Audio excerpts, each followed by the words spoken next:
अस्सलाम वालेकुम नाज़रीन, पावर शो में खुशामदीद और मैं हूं आपका मेज़बान उमर इम्तियाज़। नाज़रीन, मुल्की सियासत में हलचल है और रोज़ हम देखते हैं कि नई चीज़ सामने आ जाती है और कभी स्पेशल सीट्स का मामला होता है और कभी जो है वो इद्दत निकाह केस का फ़ैसला आ जाता है। उसके बाद जो है वो एडहॉक जजेस का मामला आ गया और अब जो है वो नून लीग के अंदर काफ़ी हलचल मच रही है। एक के बाद एक करके नून लीग के उम्मीदवार जो है वो पार्टी छोड़ते जा रहे हैं। आज भी निहाल हाशमी साहब ने पार्टी छोड़ने का ऐलान किया और उसके बाद जो है वो कुछ मज़ीद ऐलानात सामने आ रहे हैं और इसके साथ साथ जो है वो मामला जो है वो काफ़ी इंटेंस होते जा रहे हैं। फिर मियां मोहम्मद नवाज शरीफ साहब का एक बयान आया, उन्होंने कहा कि मामला को बेहतर किए जाए और फिर मीटिंग भी बुलाई गई उनकी जानिब से, मरी में बैठे हुए हैं और वहाँ से मीटिंग की गई उनकी जानिब से कि मामला को बेहतर किया जाए, महंगाई को जो है वो कम किया जाए। और फिर मौलाना फजल रहमान साहब की जानिब से आज एक बहुत बड़ा ऐलान दावा किया गया और उन्होंने कहा गया कि हो सकता है कि मामला जो हैं वो कुछ बदल जाएं और पीटीआई के साथ आजकल उनकी जो है वो काफ़ी ज़्यादा जो है वो मामला बेहतरी की जानिब गामजन है। और उन्होंने कहा केपी असम्बली तहलील करने का यकीन दिलाया गया। मौलाना फजल रहमान पीटीआई की मौलाना फजल रहमान के दावे की तरदीद की है, पीटीआई की जानिब से तरदीद की गई है और अब देखना यह है कि होता क्या है। ख़बरें तो ये भी गर्दिश कर रही हैं कि पीटीआई नए इलेक्शन के लिए असम्बली की कुर्बानी भी दे सकती है और केपी असम्बली की कुर्बानी दी जाएगी उनकी जानिब से। तो मामला काफ़ी ज़्यादा जो है वो अब देखें किस करवट बैठेंगे। और एक और काफ़ी एक बड़ा मामला जो है वो गर्दिश कर रहा है बांग्लादेश के अंदर। जो हालात थे वो अब जो है वो संभलने की तरफ आ रहे हैं और कुछ खबरें ये भी गर्दिश कर रही थी कि अब मामला जो हैं वो ठीक होते जा रहे हैं क्योंकि जो है वो वहाँ की सुप्रीम कोर्ट ने वो कोटा सिस्टम के हवाले से जो है वो बात करने से मना कर दिया। उन्होंने कहा जी कि कोटा सिस्टम को ख़त्म करते हैं। फ़िलहाल जो है वो मामला इस तरह से जो है वो नहीं चलाए जा सकते और कोटा सिस्टम के ऊपर हम लोग जो हैं वो बात अभी फ़िल वक्त नहीं करेंगे और एहतजाज भी ख़त्म कर दिया गया। मोबाइल फ़ोन सर्विस बंद थी, मामला जो है वो ख़राब थे और खाना जंगी की तरफ बढ़ गए थे और टीवी नशरियात बंद थी, इंटरनेट सर्विस बंद थी और बहुत सी चीज़ें जो है वो हो रही थी। बहुत से लोग मर गए वहाँ पर और पुलिस पर तशद्दुद किया जा रहा था तलबा की जानिब से और उसके साथ साथ जो है वो आर्मी पर तशद्दुद किया जा रहा था तलबा की जानिब से।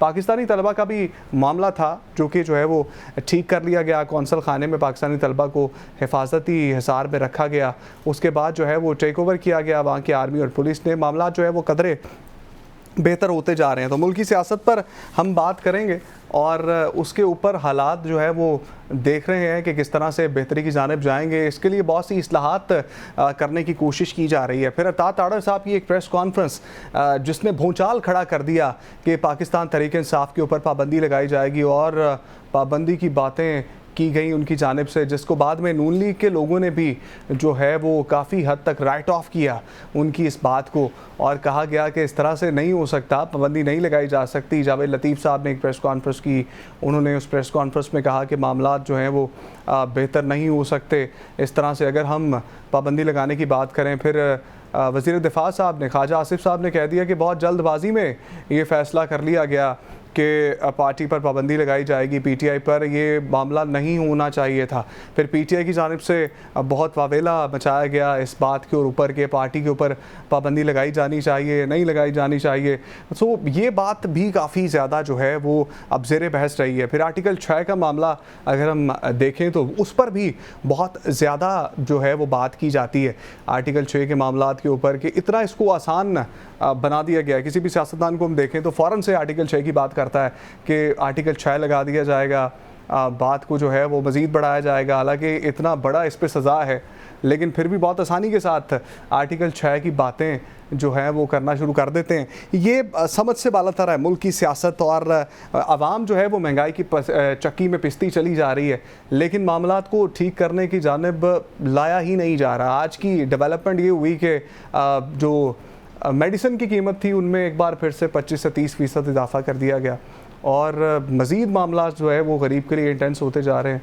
और शुएब शाहीन साहब ने इस वक्त हमें जो है वो ज्वाइन किया है, उनसे इन तमाम मामलात के बारे में जो है वो पूछते हैं कि किस तरह से मामलात को बेहतर किया जाना चाहिए और ये जो मामला चल रहे हैं हुकूमती इत्तेहाद के अंदर और जो है वो पीटीआई के मामलात हैं, किस तरह से उनको जो है वो बेहतर बनाया जा सकता है, किस तरह से मामलात को बेहतर किया जा सकता है। शुएब साहब अस्सलाम वालेकुम। जी वालेकुम सलाम। सर मामलात जो है वो काफ़ी इंटेंस चल रहे हैं। आज एक बहुत बड़ी खबर आई कि हो सकता है कि पाकिस्तान तहरीक इंसाफ जो है वो आने वाले दिनों में केपी असम्बली तहलील कर देगी और हुकूमत को टफ टाइम देने जा रही है। कितनी सदाकत है इस बयान में? देखें, ऐसी कोई बात नहीं। हमने उसको फौरी तौर पर तब्दील कर दी है। उनको गलतफहमी हुई है या किस हवाले से उन्होंने बात की है, हमारे साथ इस मौजू पे ना बात की है, ना ही हमने उसके ऊपर कोई कंसेंट दी है। ठीक है। हाँ, अलबत्ता हमारा मुतालबा है कि जुडिशल कमीशन बनाया जाए और हमारी सीटें हमें वापस की जाएं। और अगर किसी स्टेज पे सब्सिक्वेंटली जा करके सारी असम्बलियाँ तहलील हो जाती हैं और उसके बाद नए फ्रेश इलेक्शंस की तरफ जाया जाता है, जिसके ऊपर तमाम स्टेक होल्डर्स पे राजी होते हैं, तो उसके बाद उस वक्त देखा जाएगा। मगर एट दिस स्टेज कोई इस तरह की बात ना ज़ेरे गौर है, ना हम उसको ज़ेरे गौर ला रहे हैं, ना ही कोई ऐसा हमारे एजेंडा पे शामिल है। अच्छा सर, एक और चीज़ जो है वो काफ़ी ज़्यादा ज़ेर बहस आ रही है पाकिस्तान तहरीक इंसाफ के हवाले से कि पाकिस्तान तहरीक इंसाफ के अंदर काफ़ी ज़्यादा जो है वो अख्तलाफात बढ़े हैं। फिर जो शेर अफजल मरवत साहब, जिनके बारे में कहा जाता था कि इन्होंने पार्टी को एक नई जायद दी है, और शेर अफजल मरवत साहब ने वाकई तौर पर हम ये देखते थे कि पार्टी को उठाया और फिर उनके ख़िलाफ़ भी मुखालफत शुरू हो गई है, तो मामला कुछ बेहतर तरीके से टैकल नहीं हो पा रहे हैं। इसके बारे में कितनी सदाकत है आपके ख्याल में? देखें, हमारे यहाँ हमारी पार्टी में अल्हम्दुलिल्लाह कोई नफाक या कोई ऐसी चीज़ नहीं है।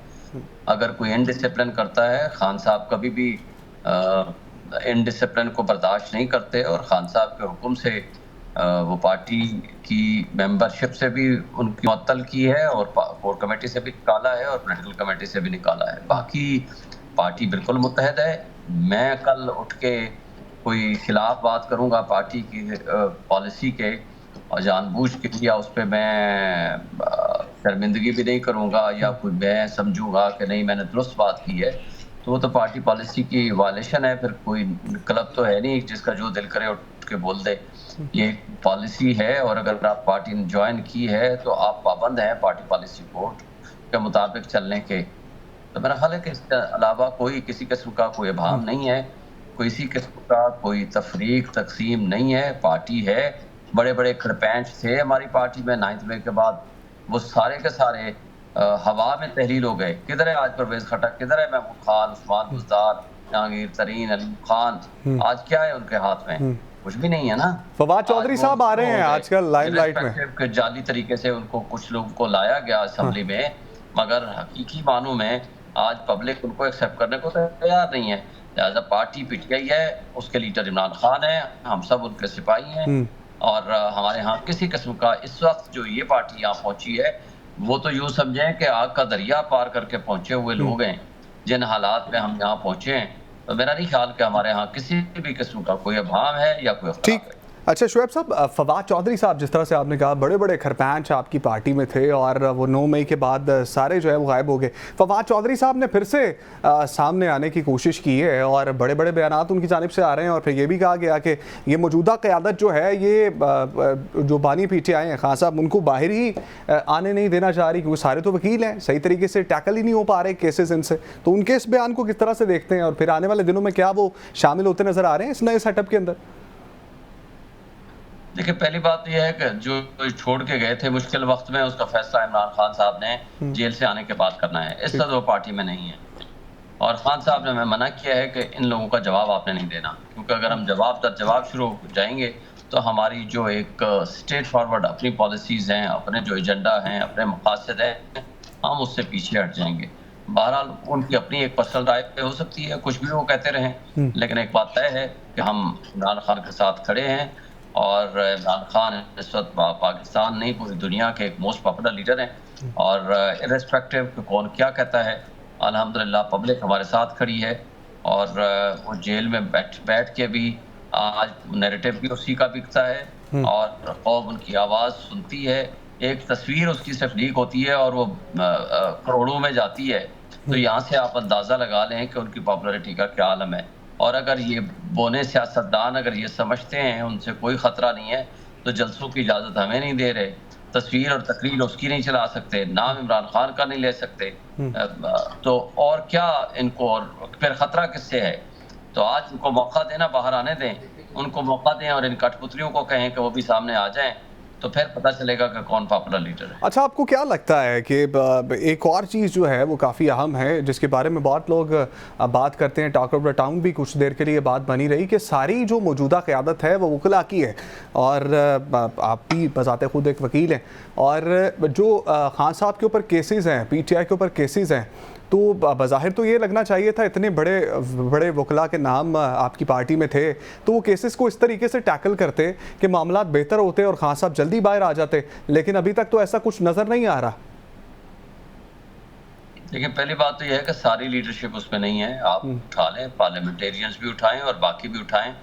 हम तो शायद 1% भी नहीं है उसमें, फ्रंट मैन तो ज़्यादा वही है ना सर, 1% भी नहीं है पूरी लीडरशिप में। तो इसलिए ये कहना कि सारी पार्टी जो है वो PTI की वो वकीलों के हाथ में है, ये बात दुरुस्त नहीं है। दूसरी बात ये है कि वकील ही काफ़ी नहीं होता इस करप्ट सिस्टम के अंदर, जो कि 203 मुकदमात थे, अब 10-15 और डाल दिए हैं, 200 मुकदमात जिस तरह इस एस्टेब्लिशमेंट ने और कानून के मुहाफ़िज़ों ने मिलके जो इस वक्त निज़ाम इंसाफ के चंद वो जजेस जिन्होंने अपना ज़मीर बेचा है, उन्होंने मिलके जिस तरह इमरान खान को जेल में रखा है, जिस तरह की सज़ाएं दी हैं, वो अब सबके सामने आ चुका है। अब इस पर कोई शक व शुबा बाकी नहीं रह गया कि जिस तरह जेल में 35 साल सज़ाएं दी गई, आज वो एक एक करके हवा में तहलील हो गई।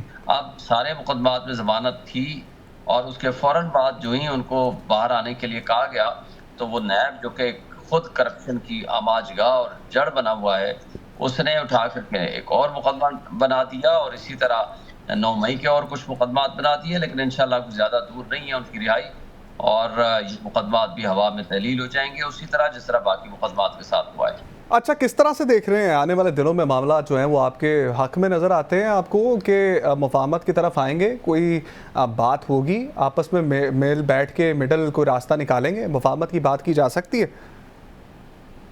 देखें, हमें कहा गया कि जी आप बात नहीं करते, APC हम बुला रहे हैं। हमने तो खान साहब ने फ़ौरन उसको हाँ कर दी कि ठीक है जी हम आएंगे, लेकिन इन कठपुतलियों से पूछे हैं कि सुप्रीम कोर्ट का फैसला आने के बाद किसने वो अता तारुल को ये कहा है? कैबिनेट की मीटिंग नहीं हुई, इत्तेहादियों से मुशावरत नहीं हुई, उसने एस्टैब्लिशमेंट के कहने पे आकर के प्रेस कॉन्फ्रेंस किसके कहने पे की है?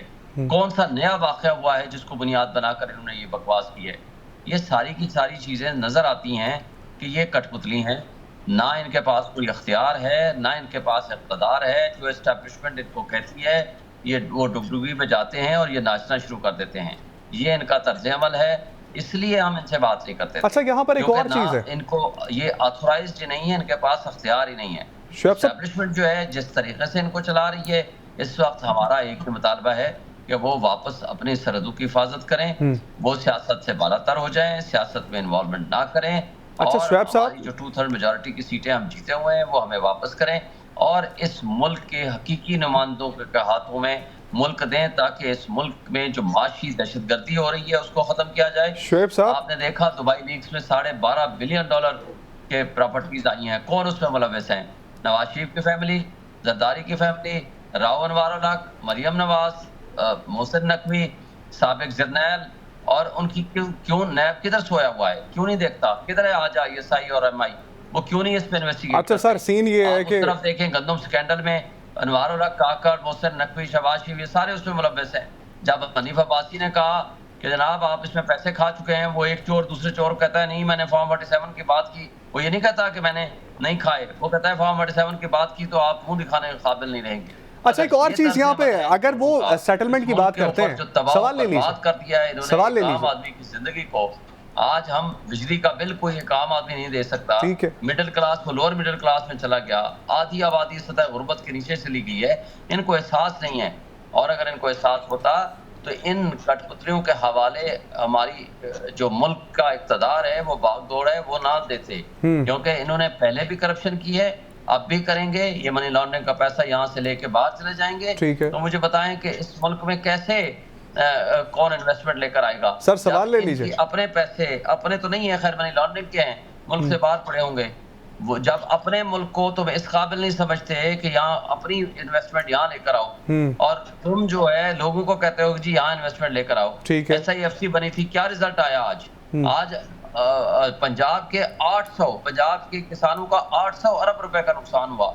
तो आप इस मुल्क को जिस तरफ लेके जा रहे हैं, मेरा ख्याल है ये तो जो दुश्मन है वो इस तरह नहीं करता जो कुछ हमारी एस्टेब्लिशमेंट, हमारे ये सर बेसिकली बात दरअसल ये शोएब साहब कर रहे हैं। सवाल ले लीजिए, मामलात कुछ इस तरह से हैं कि जब मुज़ाकरात की बात की जाती है आप लोगों के साथ, और फिर खान साहब की जानिब से भी जो है वो बयान ये सामने आया था, मुज़ाकरात के लिए मैं तो तैयार हूँ, लेकिन उनकी जानिब से 3 मुतालबात रखे गए। एक तो चले 1-2 वैलिड थे, मैंडेट हमें दिया जाए वापस, लेकिन एक उसके अंदर भी काफ़ी एक बयान मुज़ायका खेज़ी था कि चीफ जस्टिस को उठा दिया जाए अपनी कुर्सी से, तो अगर वो नहीं होंगे तो फिर मैं आके बात करूँगा। आप लोग भी बहुत रिजिड हैं इन तमाम मामलात के ऊपर के मुज़ाकरात की जब बात आती है पहले तो इकरार किया जाता है, लेकिन उसके बाद कोई रिजिड सा कोई चीज सामने रख दी जाती है, कोई सेटलमेंट के लिए ये बात आ गई, अगर ये नहीं करोगे तो हम करेंगे। जो चीफ जस्टिस का मामला है वो अलग है, उसका इस मुज़ाकरात से कोई ताल्लुक नहीं है, मिक्सअप किया गया है। चीफ जस्टिस साहब का हमारा मुतालबा ये है कि वो हमारे केसेस में ना बैठें, क्योंकि उनकी मिसेस ने जिस तरह इमरान खान के खिलाफ मुकदमा किया, उनके खिलाफ स्टेटमेंट्स दी हैं, उनके खिलाफ जो बातें की हैं, इंसाफ का तकाजा ये है कि वो उनके केसेस को ना सुने, क्योंकि वो इंसाफ नहीं कर पाएंगे। इसलिए हमारा उनसे एक अलग मुतालबा है। सबसे शफाफ चीज उन्होंने ये की कि इजलास को कैमरे के सामने रख दिया, खत्म करें, हमारा मैंडेट हमें वापस करें, वो हमारा हक है। आज भी जुडिशल कमीशन बनाएं, बैठे, आपको सच सामने आ जाएगा। मैं आपके सामने 1,05,000 वोट लेके जीत के बैठा हुआ हूँ। जो वो कठपुतली MNA जिसको असेंबली में भेजा गया है, जिसने 50,000 वोट नहीं लिए, उसको वहां भेज दिया गया। अगर इस तरह फ्रॉड और डकैती के जरिए डाकू को मुसल्लत करना है, जो फाइनेंशियली तो डाकू थे ही थे, पहले से प्रूव थे, लेकिन अब आपने अवाम के वोट और मैंडेट के ऊपर भी डाका जिन्होंने डाला है, तो फिर इनमें और कच्चे के डाकू में क्या फर्क है? हाँ, एक फर्क है, कच्चे के डाकू गैरतमंद हैं, मुंह छुपाते हैं, जंगलों में फिरते हैं। ये पक्के के डाकू बेगैरत भी हो गए हैं, सामने आते हैं, सप्यू में बैठते हैं, धमाल डालते हैं। अच्छा, एक चीज बता दीजिए, इतना रह गया है, एक चीज बता दी, हमने फिर ब्रेक की जाने पड़ना है। एस्टेब्लिशमेंट इनके लिए खड़ी हुई है। क्या आपका ये मैंडेट है? क्या आपने इन चोरों को मुसल्लत करके इस मुल्क को तबाही के दहाने पे नहीं पहुंचा दिया? क्या आपका ये काम है जाकर करप्ट रिटर्निंग ऑफिसर्स के कमरों में घुस के आपने सारे फॉर्म 47, 45 उनसे तब्दील कराए? वो सारे हमें आकर बोलते हैं कि जी इनसे मजबूरी थी, वरना हम तो आपके हक में थे, हम तो इंसाफ करने के लिए तैयार थे। ठीक है, लेकिन ये जो कुछ हो रहा है इस मुल्क में, मुझे बता दें, दुनिया क्या कोई 1000 साल की तारीख उठा लें, जिस मुल्क में कानून, इंसाफ और आइन की हुक्मरानी नहीं होती, यहाँ निज़ाम इंसाफ दुरुस्त नहीं होता, ना वो तरक्की करते हैं, ना कौमें तरक्की करती हैं, ना वो मुआशरे तरक्की करते हैं। अच्छा, मौलाना फजलुर रहमान साहब के बारे में बता दें मुझे, यूके में जाते लेबर पार्टी ने इस तरह जो जीती हैं, अगर वो उठा करके उनकी लीडरशिप को जेलों में बंद कर दें, उनके वर्कर्स की चादर चारदीवारी पामाली कर दें, उनको उठा करके बंद कर दें। सर, सारी नून लीग जेल में थी आपके दौर में भी। चंद जजेस को उठाएं, उनको सजाएं दिलवाना शुरू कर दें, और वहां कठपुतलियों को उठा करके वहां बिठा दें। हमारा तो 76 साल से हम भुगत रहे हैं ना, वहां 6 दिन भी नहीं चलेगा वो निजाम। शुएब साहब, कता कलामी की माफी, भाग जाएंगे और वहां दिवालिया हो जाएगा वो मुल्क। शुएब साहब, कता कलामी की माफी सर, मेरा सवाल ले लॉयल और सिंसियर नहीं है, ये मुल्क की जड़ें खोखली कर रहे हैं, और इस तर्ज अमल से मैं समझता हूं अपने सिर्फ जाती मफादात की खातिर जो लोग ठीक है, सवाल ले लीजिए सर, ये जुर्म कर रहे हैं, और इनके जराइम के ऊपर पर्दा जितना भी कोई डालेगा, तारीख कभी इनको माफ नहीं करेगी। अच्छा, मेरे सवाल ले लीजिए, जिस तरह से आपने कहा कि सब चीजें अंदर, आपके दौर में भी तो आपने रविश बरकरार रखी है। नून लीग का एक भी मुझे नाम गिनवा दे बंदे का जो जेल से बाहर था आपके दौर में, तो अगर ये रविश जो है उस वक्त खत्म हुई होती तो आज ये कुछ बदल गया होता मामला। उस टाइम अगर कोई चीज़ मामला नरम रखा होता तो आज इस तरह से होता। दूसरा ये चीज़ बता दीजिए, मौलाना फजलुर रहमान साहब बहुत अग्रेसिवली आप लोगों के साथ मिले हैं, तो क्या उनके ट्रस्ट वर्दी होने का आप लोगों को यकीन है कि वो आप लोगों के साथ बिल्कुल खुले दिल के साथ चलेंगे, एक ट्रस्ट वर्दी इंसान की तरह? देखिए, मौलाना फजलुर रहमान साहब के साथ तो हमारी सिर्फ गुफ्तगू जारी है, अभी हम कुछ नहीं कह सकते। हमारी यहाँ बहुत ज़्यादा तलखियाँ रही हैं, मेरा ख्याल है कि अभी तक हमारी कोई बातचीत अभी मुकम्मल नहीं हो पाई, इसलिए अब हम ट्रस्ट कब करेंगे, जिस दिन हमारी कोई बातचीत हो जाएगी, फिर हम इस सवाल का जवाब देने की पोजीशन में होंगे। लेकिन वो तो मुस्लिम लीग नून का ताल्लुक है, मुझे बता दें, इनकी किसी एक मुकदमे में जमानत हुई हो और हमने 40 मुकदमे और डाल दिए हों, इनकी 40 मुकदमों में जमानत हुई है और हमने 50 मुकदमे डाल दिए हों। जेल से बाहर नहीं आए थे, ये भी हम हमारे 203 मुकदमात में या जमानत पे हैं या वो बरी हो चुके हैं। अदालतों ने 25-25 मरतबा जमानतें दी हैं। ये कैसा निजाम इंसाफ है? कि उठा करके दूसरा मुकदमा, चौथा मुकदमा, पांचों। पाकिस्तान की तारीख में कोई एक लीडर बता दें जिसके खिलाफ 200 से ज्यादा मुकदमा 2 साल में दर्ज हुए हों, वो इमरान खान ने। दूसरी बात बता दें कि आज भी एवन फील्ड डिपार्टमेंट किसका है, मुझे इसका सिर्फ एक जवाब दे दे कोई इनका लीडर। भाई जहां 35 साल से ये फैमिली रह रही है, इस बात ने उनको बरी कर दिया। नैब ने कहा जी हमारे पास कोई एविडेंस नहीं है कि ये उनका है। मुझे आप बता दें, जिसने ये कहा नवाज शरीफ ने फ्लोर ऑफ द हाउस पे खड़े होकर कहा ये हैं वो रसीद जराए, फिर कतरी खत बीच में आ गया और उस कतरी खत को से भी पीछे हट गए और आज नैब के साथ मिली भगत करके एस्टेब्लिशमेंट की गोद में बैठ के उन्होंने अपने मुकदमे खत्म करा लिए। दूसरी बात मुझे बताएं, आज भी जस्टिस रिटायर्ड जावेद इकबाल साहब कमिश्नर के सरबराह हैं, वो थे ना जो नैब की कार्रवाई कर रहे थे। हाँ, आपके दौर में भी वही थे सर। एस्टेब्लिशमेंट उन मुकदमात की प्रोसिक्यूशन नहीं चाहती थी, उन्होंने इनके साथ मिलके उनके मुकदमात खत्म किए, उनकी करप्ट लीडरशिप को सपोर्ट किया। जो ख्वाजा आसिफ ने कहा 2019 में हमें कहा गया कि आए आप पंजाब गवर्नमेंट ले लें, बाकी आपको बाद में लेंगे। लिहाजा जो एस्टेब्लिशमेंट इन करप्ट पॉलिटिशियंस के साथ कंफर्टेबल जोन में है, इसलिए कि उनके लोगों ने भी करप्शन करनी होती है, इन्होंने भी करनी होती है। दैट इज काज के उनके दरमियान कॉमन काज है। ये स्टेटस को के लोग हैं, हमारे लोग इस तरह के नहीं हैं। और अगर हमारे किसी बंदे ने करप्शन की है आप लाओ सामने, लेकिन आप जिस अंदाज से प्रोसिक्यूशन कर रहे हैं, ये प्रोसिक्यूशन नहीं है प्रोसिक्यूशन है। जिस अंदाज से पॉलिटिकल विक्टिमाइजेशन हमारे लोग की हो रही है, छोड़े पॉलिटिकल विक्टिमाइजेशन भी, मुझे बताएं ये किसने अख्तियार दिया है कि आप हमारे वर्कर उठा लें, हमारे सोशल मीडिया एक्टिविस्ट उठा लें और लोगों के चादर चारदीवारी की पामाली करने लग जाएं, घरों को तोड़ दें, मतलब बच्चों को उठा लें, खवातीन के साथ तशद्दुद करें, ज्यादतियां करें। बात यह है कि ये आज कूफा का जमाना वापस आ गया है।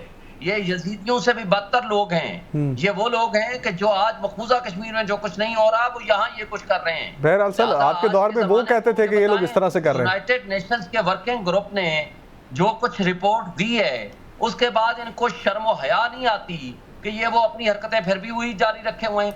जिस दिन इन्होंने कश्मीर के बारे में बात की, अगले उठा करके वर्किंग ग्रुप यूनाइटेड नेशंस का उठा के इनके मुंह पे दे मारेंगे। और जो कुछ ये इस मुल्क में कर रहे हैं, ये क्या कोई पाकिस्तानी यहाँ अपनी इन्वेस्टमेंट करेगा या बाहर से ओवरसीज का कहते हैं जी हम उनके पासपोर्ट कैंसिल कर देंगे। भाई सर वो तो कहते हैं IMF को हमने खैराबाद कह दिया था, आप लोग वापस ले आए, बचाना है। PTI वापस ले आई थी, खड़ा किया था वो आपके वो उनके ओवरसीज थे उस जमाने में। ये लोग किसी लिहाज से काबिल भरोसा नहीं है, ये मुल्क के दुश्मन। अच्छा मुझे ये बता दीजिए आखिर में जाते जाते कि इल्जाम की सियासत कब खत्म होगी? क्या मुल्क के साथ ये कर रहे हैं? जाते जाते ये बता दें इल्जामात की सियासत कब खत्म होगी? वो आप पे इल्जाम लगाते हैं, आप उन पे इल्जाम लगाते हैं, मिल बैठ के हम क्यों नहीं कोई मामला हल कर लेते कि हम आवाम की बेहतरी के लिए कुछ सोच लें। आपने भी PTI के दौर में बेतहाशा वादे किए गए, मकान दिए जाएंगे, इकॉनमी को स्टेबल कर दिया जाएगा, रोटी सस्ती होगी, सब चीज़ें, बहरहाल वो नहीं हुए। और इस दौर में भी वही बातें हो रही थी कि बिजली सस्ती कर दी जाएगी, फ्री दिए जाएंगे यूनिट्स, वो भी नहीं हुए। ये इंतशार की सियासत कब खत्म होगी और कब मिल बैठ के हम आवाम के लिए सोचेंगे? बस सिंपल से इसका जवाब देने, फिर हमें ब्रेक की जाने बढ़ना है। वेरी सिंपल जवाब ये है, जिसको अवाम ने हक के हुक्मरानी दिया है उसको दिया जाए। वो पार्टी आए जिसको लोगों ने इलेक्ट किया है, जिसको लोगों ने मैंडेट और वोट दिए हैं, वो आकर के वो पॉलिटिकल स्टेबिलिटी भी लाएगा, वो माशी स्टेबिलिटी भी लाएगा। लोग अपने पेट पे पत्थर बांधेंगे ऐसी लीडरशिप की खातिर जिनको उन्होंने वाकई वोट दिया हो। जो रिजेक्टेड लोग हैं उन्होंने क्या करना है? और आज हमारे हाथ में क्या है? ये लोग बैठे हैं ना, मुझे बताएं KP में हमने कितने पॉलिटिकल विक्टिमाइजेशन के केसेस किए? सारी पार्टियां हैं ना, कितने मुकदमात बनाए हैं इनके खिलाफ। ये जो चोर हमारे खिलाफ जो बकवास कर रहे हैं कि जी आर्टिकल 6 लगाएंगे, फलां लगाएंगे, भाई हमारे पास भी तो है ना गवर्नमेंट, हम जब चाहें इनके खिलाफ कर लें। कितने मुकदमे बनाए हैं हमने इनके खिलाफ? यानी आप तोड़े हैं असम्बलियां? फिर हम एक इंसाफ कानून बनाने पे यकीन रखते हैं। शुएब साहब हमें एक पे यकीन रखते हैं। हम ये कहते हैं कि जिसको हक के हुक्मरानी ने अवाम ने दिया है उनको आप आगे आने दें, उनको आप उनके हाथ में ये इख्तियार और इक़्तिदार दें, तभी जाकर के मुल्क तरक्की करेगा, तब इन्वेस्टमेंट आएगी, आपका आमदनी के जराए बढ़ेंगे। वरना उधार पे उधार लेते चले जाएं। 12 रुपए के बिजली के यूनिट को उठा करके ये 100 रुपए तक तकरीबन पहुंचा चुके हैं। 6.2% की GDP को उठा करके ये माइनस तक ये ले जा। ठीक है सर, शुएब साहब, क्या इन IPPs के मुआहदे इन लोगों ने नहीं किए? उन लोगों के साथ इनका चूंकि कमीशन खाना था, इन्होंने तबाह बर्बाद कर दिया मुल्क की इकोनॉमी को। शुएब साहब बहुत शुक्रिया ये जा रहे हैं सर, बहुत शुक्रिया। बात यह है कि इनके आपके वक्त का। और अभी हमें एक ब्रेक की जाने बढ़ना है। ब्रेक के बाद जब हम वापस आएंगे तो हमारे साथ नदीम बसरा साहब होंगे, सीनियर तज्ज़ियाकार हैं। मज़हब अल्लाह साहब हमारे साथ होंगे, वो भी सीनियर तज्ज़ियाकार हैं। और प्रोग्राम के अगले हिस्से में हम मुख्तलिफ अमूर पर, सियासी अमूर पर बात करेंगे। तो ब्रेक के बाद वापस आते हैं। तो स्टे विद अस।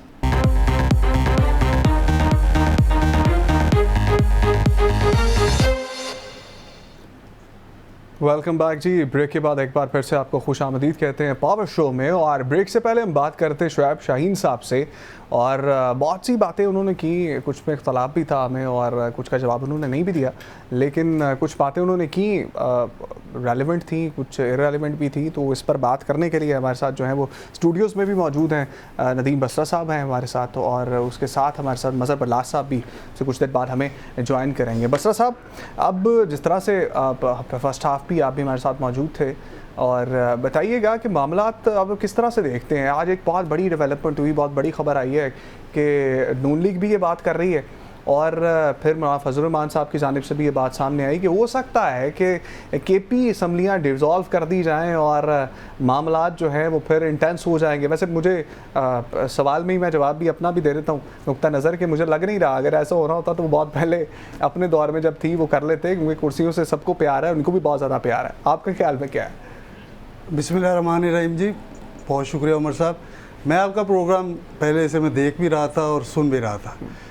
आप शुएब साहब ने एक अपना मुकदमा रखा, आपने भी अपने सवालात में अपना मुकदमा रखा, लेकिन बहरहाल कि उन्होंने आपके मुकदमे पे बात नहीं की जो उन्हें कि उनको उनका जवाब देना चाहिए था।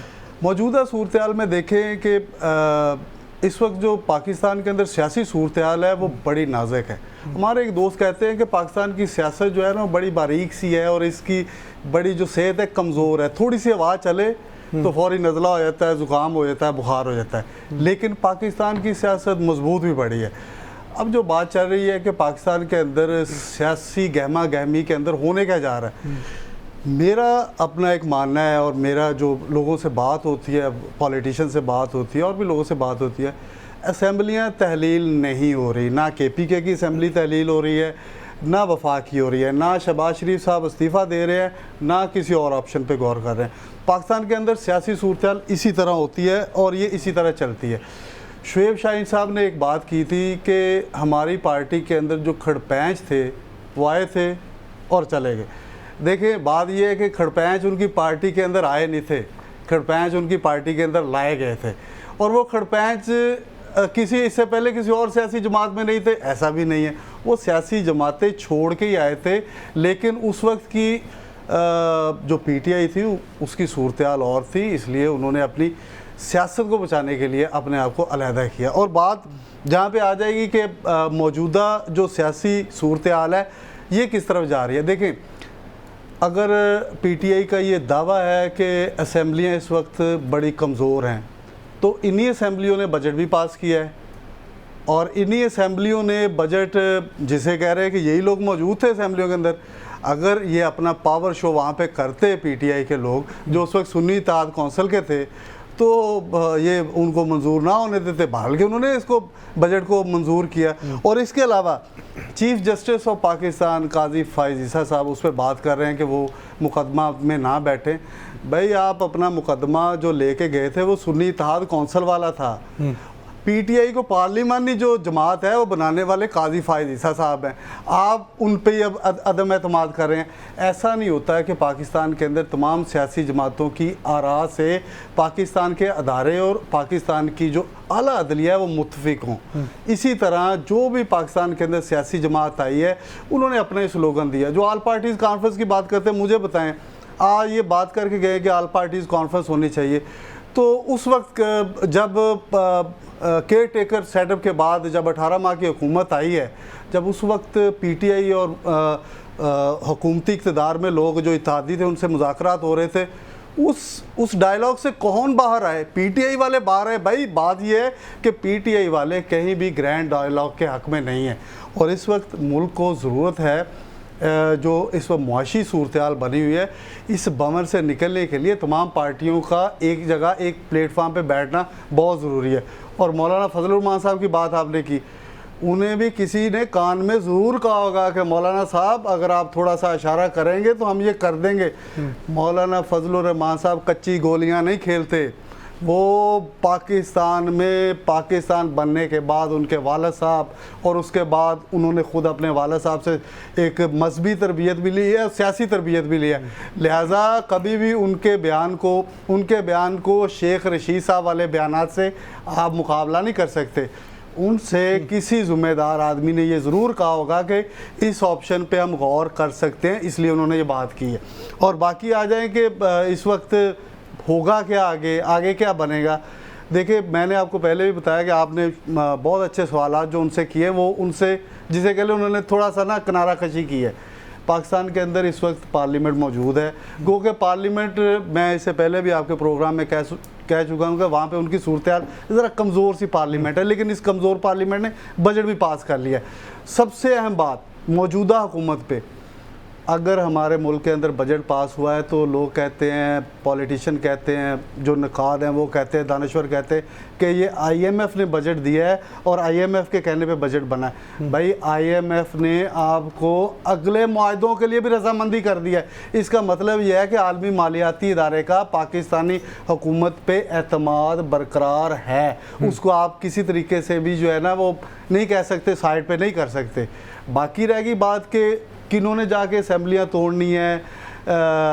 ये जो मैंडेट अब उनको मिला है पार्लिमानी पार्टी का, PTI को, उसके अंदर जितना अदम एतमाद chief justice chief election commission पे PTI ने पहले किया, इलेक्शन के बाद अब किया, और उन्होंने आगे भी करना है। बस साहब, एक चीज़ जो थी वो हम ये सोच रहे थे कि हो सकता है बहुत सारी रिजर्वेशन थी इलेक्शन कमीशन को भी। इलेक्शन कमीशन की जिस तरह से आपने बात की कि जो सुप्रीम कोर्ट का फैसला आया था स्पेशल सीट्स के ऊपर, हम ये समझ रहे थे कि जो इलेक्शन कमीशन है वो एक रिव्यू पिटीशन भी दायर कर सकता है। कितने बड़े आईनी इदारे के ऊपर इतनी बड़ी ऑब्जेक्शन लग गई कि उन्होंने शफाफ तरीके से इलेक्शन कंडक्ट नहीं करवाए और फिर ठीक तरीके से सीटें भी नहीं दी, लेकिन हैंड्स डाउन उनको जो है वो उन्होंने मान लिया। उन्होंने कहा कि एक दो चीज़ों पर इबहामात हैं लेकिन वो चैम्बर में जाकर डिस्कस कर लेंगे, लेकिन हम सुप्रीम कोर्ट की बात मान रहे हैं और सीटें दे देते हैं। तो ये क्या कुछ समझ नहीं आई कि पहले तो बहुत बातें की जा रही थी चीफ इलेक्शन कमिश्नर साहब की जानिब से भी और फिर इलेक्शन कमीशन पूरे एज होल एक इदारे की जानिब से भी, लेकिन फिर एकदम से मामला पलट। अच्छा, देखिए उमर साहब, बात यह है कि अभी सुप्रीम कोर्ट ने फैसला दिया है, इस पे अमल दरामद करना है। इस पे अमल दरामद करना है इलेक्शन कमीशन ऑफ पाकिस्तान ने।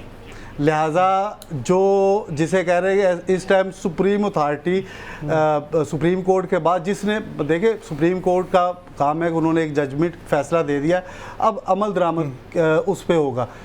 अब अगर इलेक्शन कमीशन ने उस पर अमल दरामद की हामी भरी है तो मुझे आप ये बताएं कि जो 23 सीटों की बात हो रही है, जो मखसूस सीटें हैं जिसमें PMLN की भी हैं, पीपल्स पार्टी की भी हैं, JUI की भी हैं, MQM की भी हैं, क्या उन 23 सीटों जो मखसूस सीटें हैं वो स्पीकर ने उन्हें डी नोटिफाई कर दिया है? अभी तक तो भाई उन्होंने डी नोटिफाई नहीं किया। मरी में जो डिस्कस हुई है वो यही हुई है कि हमने मुज़ाहमत की सियासत हुकूमत में रहते हुए करनी है। देखिए उमर साहब, मैं एक आपको बात बताता हूँ, पाकिस्तान के अंदर जितनी भी सियासी जमातें हैं ना, उनके अंदर दो ऐसे लीडर हैं जो मुज़ाहमत की सियासत पे यकीन रखते हैं। नंबर 1 बानी PTI, नंबर 2 मुस्लिम लीग नून के रूहे रवा मियाँ नवाज शरीफ साहब। अच्छा। दोनों मुज़ाहमती सियासत पे बयान, उनका यकीन है कि मुज़ाहमती सियासत होगी तो कुछ कह ले इदारे भी कंट्रोल में आएंगे, मुल्क के अंदर भी चलेगी। लिहाजा इसलिए वो तनकीद बहुत करते हैं अदलिया पे भी। अरे अदलिया पे तनकीद करते हैं। देखिए अदलिया उन्हें रिलीफ भी दे रही है, जो मुकदमा लेके नहीं गए थे उन पे भी सारी चीज़ें आ जाती है। आप बात कर रहे हैं मियाँ नवाज शरीफ साहब, मियाँ नवाज शरीफ साहब, जी, वो इसलिए कर रहे हैं मियाँ नवाज शरीफ साहब। आप थोड़ी सी हिस्ट्री में बस 1-2 सेकंड में आपको, मज़हर साहब आगे हमारे पास, ये साइड कर लेते हैं। ये मज़हर साहब भी बताएंगे इसको, लेकिन मैं थोड़ी सी इसको बता दूं कि जो नून लीग का शुरू से जो नवाज शरीफ साहब का जो मुज़ाहमत रही है ना अदालतों के अंदर, उनका शुरू से ही टकराव रहा है। आप 96 के अंदर देखें, जो 97 में chief justice of Pakistan Sajjad Ali Shah साहब को जो मुंतखब हुकूमत ने साइडलाइन पे किया था, उन्हें बाहर कर दिया था, वो कौन थे? वो नवाज शरीफ साहब थे। और नवाज शरीफ साहब उस वक्त स्पेशल कोर्ट्स बनाना चाह रहे थे, तो सुप्रीम कोर्ट ऑफ पाकिस्तान के चीफ जस्टिस सजाद अली शाह ने उसकी मुखालफत की थी। तो नवाज शरीफ साहब जो अब हमारे वफाकी वज़ीर इत्तलात हैं, इनके दादा उस वक्त जस्टिस थे। अब थोड़ी सी कंक्लूड कर देता हूँ।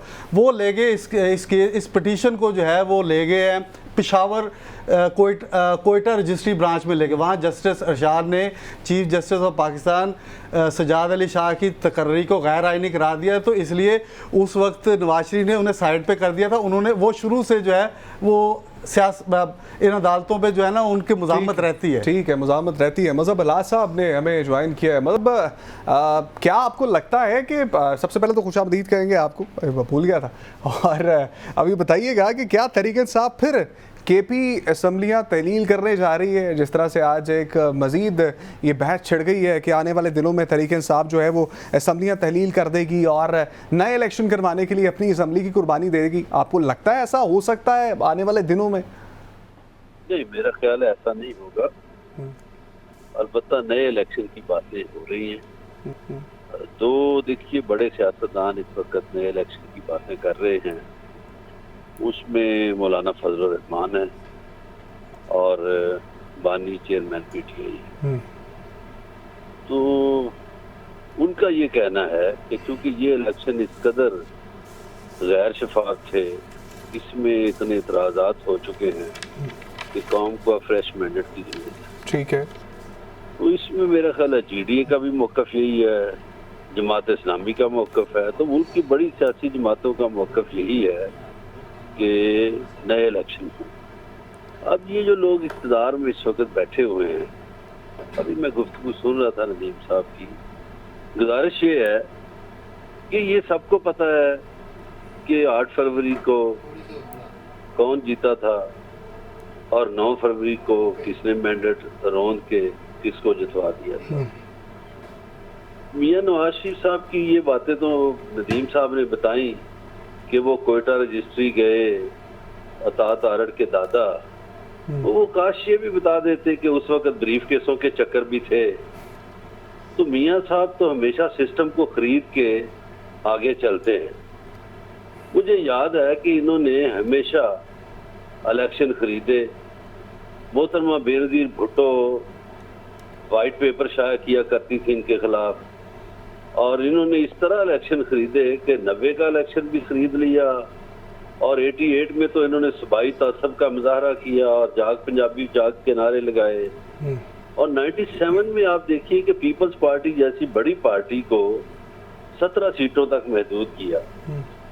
तो मियां साहब का तो ये पुराना शेवा है कि वो हमेशा, चूंकि वो खरीदो फरोख्त पे यकीन रखते हैं, ताजर हैं, वो लेन देन करके ही वो बातें मनवाते हैं। और ब्रीफ केसों का चक्कर, जो सजाद अली शाह की बात है, देखिए सुप्रीम कोर्ट पे हमला तो मियां साहब की हुकूमत के दौर में हुआ था। ये बातें हम क्यों भूल जाते हैं माजी की? हमें ये बातें याद रखनी चाहिए कि मियां नवाज शरीफ साहब हमेशा समझौते की सियासत के तहत आए, मज़ामती बनने की कोशिश करते हैं, जरूरत उनमें नहीं है। अच्छा मज़हर साहब, जिस तरह से आपने कहा मज़ामती सियासत करते हैं, तो हमारे मुल्क में इसी तरह के ही इलेक्शन होते हैं। एक बार इलेक्शन हो जाता है तो दूसरी पार्टी खड़ी हो जाती है। कभी किसी ने खुले दिल के साथ इलेक्शन कबूल नहीं किए। 2018 में भी कुछ इस तरह के मामला थे। नून लीग और पीपल्स पार्टी यही रोना रो रही थी कि इलेक्शन हो गया और उसके तकरीबन कोई 48 घंटे बाद जाकर रिजल्ट आया था। कोई नई बात नहीं है रिजल्ट लेट आना, तो इलेक्शन ऐसे ही होते आ रहे हैं, मामला ऐसे ही चलते आ रहे हैं। 18 में पीटीआई को भी ऐसे ही हुकूमत मिली थी और अब दोबारा से नून लीग को ऐसे ही हुकूमत मिल गई। तो कुछ नई बात तो नहीं है, ये पुराना वतीरा ऐसे शुरू से चलता आ रहा है, मुझसे बेहतर जानते हैं। गुजारिश ये है कि मैंने कब कहा है कि कोई इलेक्शन पाकिस्तान में शफाफ हुआ। गुजारिश ये है कि गलत इलेक्शन का ये मतलब नहीं कि हम गलत इलेक्शन ही करवाते जाएं। जो 2018 और 2023 में फर्क है ना, ये 24 में, वो ये फर्क है कि 2018 में किसी से कागजात नहीं छीनने गए। 2018 में लोगों की चादर और चार दीवारी का तकद्दस पमाल नहीं हुआ था। पुलिस किसी के पीछे नहीं भागती थी और लोगों के कागजात छीनती नहीं थी। यहाँ तो पुलिस ने लोगों से कागजात छीने, तईद कनिंदगान और तजवीज़ कनिंदगान को अगवा किया। ये एक ड्रामा हुआ है और मैं समझता हूँ कि अब भी भुट्टो साहब का जो बनाया हुआ आइन है वो मुतफिका आइन है 1973 का, हमें उसके मुताबिक चलना चाहिए। जिसका जो रोल है उस आइन में तयशुदा है, उस पे चलना चाहिए। और इलेक्शन कमीशन ऑफ पाकिस्तान को भी क्यों नहीं जाते हम ईवीएम पे? हमारे साथ ईरान है, ईवीएम पे है, हमारे साथ इंडिया है, ईवीएम पे है, हम क्यों नहीं इलेक्ट्रिक बोर्ड की तरफ जाते? इसलिए कि हमने कहीं ना कहीं धांधली का कोई ड्रामा करना होता है। तो मेरा ख्याल है कि अगर हम माजी की गलतियों को पीटे तो फिर तो इस्लाह की गुंजाइश ही खत्म हो जाएगी। हमें सबक सीखना चाहिए, हमें अपने हमसायों से सीख लेना चाहिए। अभी ये मईशत की बड़ी कामयाबी के दावे फरमा रहे थे नदीम साहब, मैं आपसे गुजारिश करता हूँ, देखिए आपने कर्जे ले लिए, ओके अच्छी बात है, ले लिए जी आपने मुल्क चलाने के लिए, लेकिन कर्जे उतारने कैसे हैं? आपकी मईशत को 4 हवाले हैं जो बेहतर कर सकते थे। मसलन आपको ज़राअत बेहतर कर सकती थी, आपने किसान को रोंद डाला। आपको सनत बेहतर कर सकती थी, आपकी सनत बंद हो गई। आप सनत चला इसलिए नहीं सकते कि आपके यहाँ बिजली महंगी है, आप दुनिया का मुकाबला नहीं कर सकते। तीसरी बात है कि आपके यहाँ ट्रेड बिल्कुल नहीं है, या तो आपकी बरामदात इतनी हो कि आप कर्जे उतारने के काबिल हो सके, वो भी नहीं। ठीक है। चौथी बात, आप टूरिज्म है, देखिए दुनिया में कई ममालिक टूरिज्म से कमाते हैं, आपके यहाँ तो अमन व अमान ही नहीं है, आप टूरिज्म क्या चलाएंगे? और 5वीं जो सबसे अहम बात है कि आपके यहाँ सियासी अदम इस्तेहकाम है। जब तक आपके यहाँ सियासी इस्तेहकाम नहीं होगा, हमारे सियासी अदम इस्तेहकाम पर बात कर लेते हैं। ये बहुत अच्छा नुक्ता आपने उठाया, मज़हर साहब साथ ही रहेगा, नदीम साहब को भी गुफ्तगू में ऐड कर लेते हैं। 1 on 1 जो है वो 1 by 1 क्वेश्चन कर लेते हैं इसके ऊपर। सियासी अदम इस्तेहकाम नदीम साहब आपको क्या लगता है किस तरह से आएगा? और जब इल्ज़ाम की सियासत इसी तरह से चलती रहेगी दोनों तरफ से, तो मुझे नहीं लगता कि ये अगले कोई 5, 6, 7, 8 साल में आ सकता है। मुझे लगता है कि इसी तरह से चलता रहेगा निज़ाम जैसे चल रहा है। उमर साहब बहुत शुक्रिया। देखें मज़हर साहब मेरे सीनियर हैं, जहां दीदा आदमी हैं, पढ़े लिखे आदमी हैं। मैं तो एक अदना सा एक तालिब इल्म हूँ, तारीख़ का कह लें, मैं अपने मैथ्स कॉम का कह लें या पाकिस्तान की हिस्ट्री का कह लें। उन्होंने सारी बातें दुरुस्त की है, लेकिन बात यह है जो पॉलिटिकल इंस्टेबिलिटी की बात कर रहे हैं, कोई सियासी जमात बशमूल हुकूमती इक़्तिदार बशमूल अपोजिशन, उमर साहब मुझे ये बताएं कि कौन सी सियासी जमात इस वक्त इस मुल्क के मसाइल को हल करने के लिए आगे आना चाहती है? हर कोई जमात कुर्सी की पड़ी है सर। हर जमात जो है वो चाह रही है कि मौजूदा हालात से चशमपोशी कर लें, क्योंकि इस वक्त जो आप कोई भी हुकूमती रुकन वो मार्केट में निकलेगा तो इतनी बड़ी, मैं अब कह नहीं सकता, उन्हें गालियां देंगे लोग। ये हकीकत है कि मुआशी मसाइल बहुत दिगर हुआ है, लेकिन ये इस बिल्ली को जो है ना, जिसे कह रहे थैले में कौन बंद करेगा? नून लीग भी नहीं आना चाह रही, पीटीआई खुद नहीं आना चाह रही, और बाकी जमातें भी नहीं आना चाह रही। जो बल्ला साहब ने बात की ना 1973 के आइन की, तो मैं फिर उनकी तरफ एक सवाल ज़रूर रखता हूँ कि बल्ला साहब क्या आप ये समझते हैं कि मौजूदा सूरत-ए-हाल के अंदर अगर ये सारी ज़िम्मेदारी पाकिस्तान पीपल्स पार्टी के को चेयरमैन आसिफ अली जरदारी साहब के कंधों पे डाल दें, नून लीग ये कहे कि आप ये ज़िम्मेदारी कबूल करें, क्या आसिफ अली जरदारी साहब के पास इतना पोटेंशियल मौजूद है कि अगर उन्हें अडयाला जेल में जाना पड़ा तो बानी पीटीआई से मुज़ाकरात कर लेंगे? मौलाना फजल रहमान के पास तो पहले भी बिलावल भुट्टो जा चुके हैं, और बाकी जमातों को भी एक पेज पे ला सकते हैं। क्या इस मुल्क की जो इस वक्त सियासी कश्ती बवर में फंसी हुई है, तो मैं फिर यही के पूछ लेते क्या ये उनके पास जाना चाहिए? आसिफ अली जरदारी साहब वाली ऑप्शन ठीक है? फिर मतलब आपकी राय इस पर? देखिए आसिफ अली जरदारी साहब बड़े मसरत पसंद सियासतदान हैं, उन्होंने साबित, देखिए उन्होंने अपने माजी से साबित किया। 2008 में जब उनकी गवर्नमेंट कायम हुई तो उसमें आप देखिए कि उस गवर्नमेंट में वो काफ लीग को भी ले आए, जिसको कातल लीग कहा गया था। उस गवर्नमेंट में उसी कश्ती में उन्होंने एनपी को भी बिठाया और एमक्यूएम को भी बिठा दिया। तो वो मसालत तो करा सकते हैं, ये इसमें कोई शक नहीं कि आसिफ अली जरदारी की शख्सियत जो है वो ना सिर्फ मफाहमत पे यकीन रखती है बल्कि मफाहमत निभाना भी जानती है, लोगों को कायल करना जानती है। तो हमें किसी ना किसी पे तो ये बोझ डालना पड़ेगा। देखिए ये जो बड़ी शख्सियात है हमारे मुल्क की, ये कोई बच्चों ने तो नहीं अब ये करना, वो इनका काम है कि मिल बैठे। बिल्कुल आसिफ अली जरदारी दुरुस्त शख्सियत है, वो उन्होंने प्रूव तो किया है हर दौर में। देखिए उन्होंने तो यहाँ तक भी उन्होंने पिछले दिनों लाहौर में कह दिया कि ये नून लीग से हुकूमत नहीं सही चल रही, उन्होंने दुरुस्त तजिया किया। और ये भी उन्होंने जब कहा कि हम हुकूमत गिराना भी जानते हैं, बनाना भी जानते हैं, तो उन्होंने माजी में ये काम करके दिखाए हैं। मुझे याद है बलूचिस्तान में उनका एक वोट भी नहीं था और उन्होंने हुकूमत गिरा दी थी।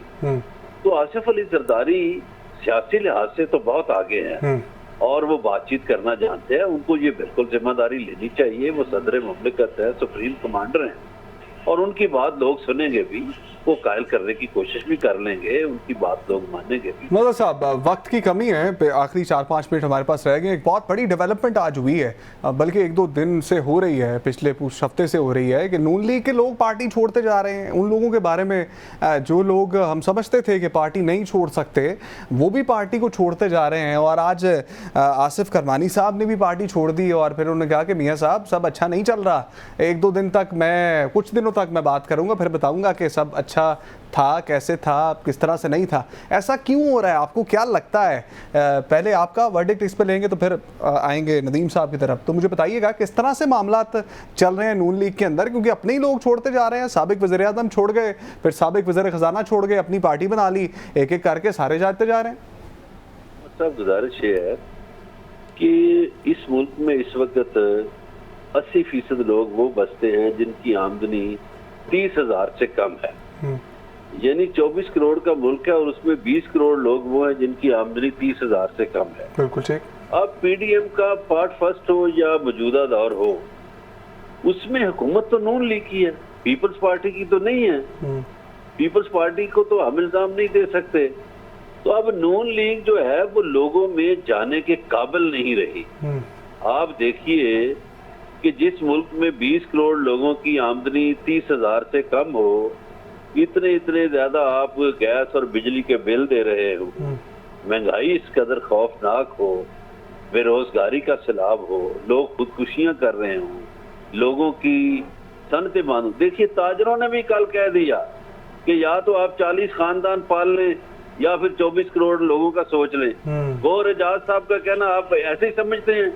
ठीक है। और एजाज साहब जो हैं वो देखिए टेक्सटाइल सेक्टर को देखते हैं। मौलाना साहब वक्त की कमी है, हमें नदीम साहब का भी पॉइंट लेना है, फिर हमें वाइंड अप की तरफ जाना। नदीम साहब आपका पॉइंट इस पर। देखिए उमर साहब, बात यह है कि मदद साहब ने सही बात कहा कि इस वक्त बाज़ार तो हुकूमत नून लीग की है और नून लीग के जितने भी पार्लियामेंटेरियंस हैं, चाहे वो सेनेट में बैठे हुए हैं, चाहे वो कौमी असम्बली में बैठे हैं, पंजाब असम्बली समेत बाकी असम्बलियों में, वो कहीं ना कहीं तो जवाबदेह हैं आवाम को। और इस वक्त जो माशी सूरत हाल है उसके अंदर कोई नहीं, लोग एक दूसरे के कपड़े उतारने पर नीचे आए हुए हैं। आप ये देख ले कि अगर सूरत हाल यही रहेगी तो जो लोग गाड़ियों में सफ़र करते हैं, तो जिन लोगों का घर में चूल्हा नहीं जल रहा, वो लोगों को गाड़ियों से बाहर निकाल लेंगे। और दूसरे नंबर पर आप ये भी देखिएगा कि अगर जो लोग 5 स्टार होटल में बैठ के खाना खाते हैं और जिन लोगों को एक वक्त की रोटी नहीं मिलती, वो उन लोगों के 5 स्टार होटल के शीशे तोड़ेंगे और उनको भी बाहर निकालेंगे सड़कों पे, उन्हें घसीटेंगे। अल्लाह करे कि ऐसी सूरत हाल ना आए। लेकिन बहरहाल के मुस्लिम लीग नून पे इसलिए लोग छोड़े जा रहे हैं कि नवाज शरीफ साहब बाजार सीट पे नहीं हैं। बहुत सारे लोग जो हैं वो नवाज शरीफ को जो है वो रूह रवा समझते हैं, वो बैक सीट पे बैठे हुए हैं, आगे शहबाज शरीफ साहब चला रहे हैं, मरियम नवाज साहिबा जो है वो पंजाब में चला रही हैं। लिहाजा जब तक नवाज शरीफ साहब बाहर फ्रंट पे नहीं आएंगे तो उनके जो इर्द गिर्द के लोग हैं वो उनकी सुनवाई नहीं होती इस वजह से, इसलिए उन्हें छोड़े जा रहे हैं। और क्योंकि वो ज़्यादा आंसरेबल हो रहे हैं इलाकों में, मार्केटों में, मोहल्लों में, उन्हें ज़्यादा गालियां पड़ी, इसलिए लोग छोड़े जा रहे हैं। ये एक आपकी वजह जो है वो वैलिड है कि मियां नवाज शरीफ साहब के इकट्ठे किए हुए लोग थे, वो अब मौजूदा क़यादत से नाला हैं, उनको उस तरह की पोजीशन नहीं मिली, इस वजह से जो है वो छोड़ते जा रहे हैं। मज़हब अल्लाह साहब आपका बहुत शुक्रिया, नदीम बस्ता साहब आपका बहुत शुक्रिया, शुएब शाहीन साहब भी हमारे साथ मौजूद थे प्रोग्राम के पहले हिस्से में, उनका भी एक बार फिर से शुक्रिया अदा करते हैं। हम पावर शो लेकर आपकी खिदमत में अगले हफ्ते दोबारा हाजिर होंगे। फिलहाल मुझे इजाज़त दें, अल्लाह ने के बाद।